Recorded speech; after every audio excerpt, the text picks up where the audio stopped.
বাংলাদেশের সেনাবাহিনীর ইচ্ছায় আরো 2 দিন 14 থেকে 16 আত্মসমর্পণের দিনকে শিফট করে 16 তারিখে আত্মসমর্পণের দিন ধার্য করা হয় এবং 14 ডিসেম্বরে খুঁজে খুঁজে বিশ্ববিদ্যালয়ের শিক্ষক, প্রথিতযশা সাংবাদিক, শিল্পী, লেখক, শিক্ষকদেরকে বেছে বেছে যারা বেঁচে থাকলে এই বাংলাদেশকে গড়ে তোলার জন্য সদ্য স্বাধীন বাংলাদেশে অসাধারণ মেধায় চরিত্র বহন দিয়ে তারা ভূমিকা রাখতে পারত, তাদেরকে তারা বেছে বেছে হত্যা করছিল। প্রশ্ন আসে, কেন তারা হত্যা করলো?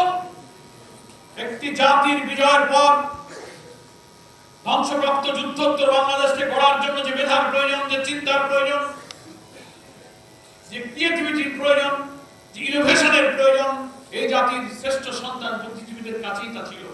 ভারত মনে করেছিল স্বাধীনতা যুদ্ধে যেমন ভারত এই দেশকে ভালোবেসে দেশের কল্যাণে, জনগণের কল্যাণে আমাদের দেশকে তারা স্বাধীনতা যুদ্ধে সাহায্য করেনি।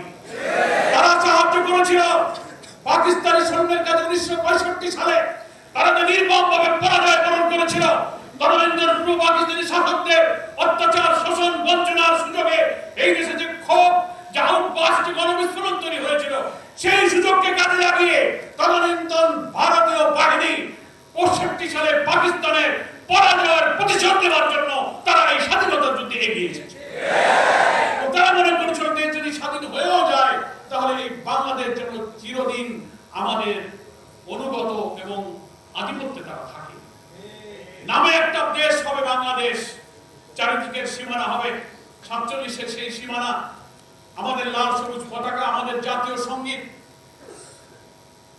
দেখতে মনে হবে দেশটা স্বাধীন, কিন্তু তার অর্থনীতি, তার রাজনীতি, তার কূটনীতি, তার বৈদেশিক নীতি, তার ফরেন পলিসি সবকিছুই দিল্লি থেকে কন্ট্রোল করা হয়।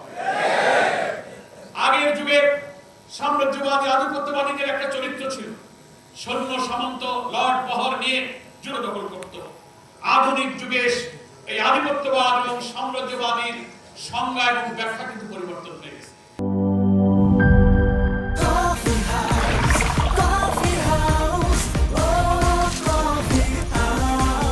কফি হাউস, প্রতি চুমুকে আড্ডা জমে।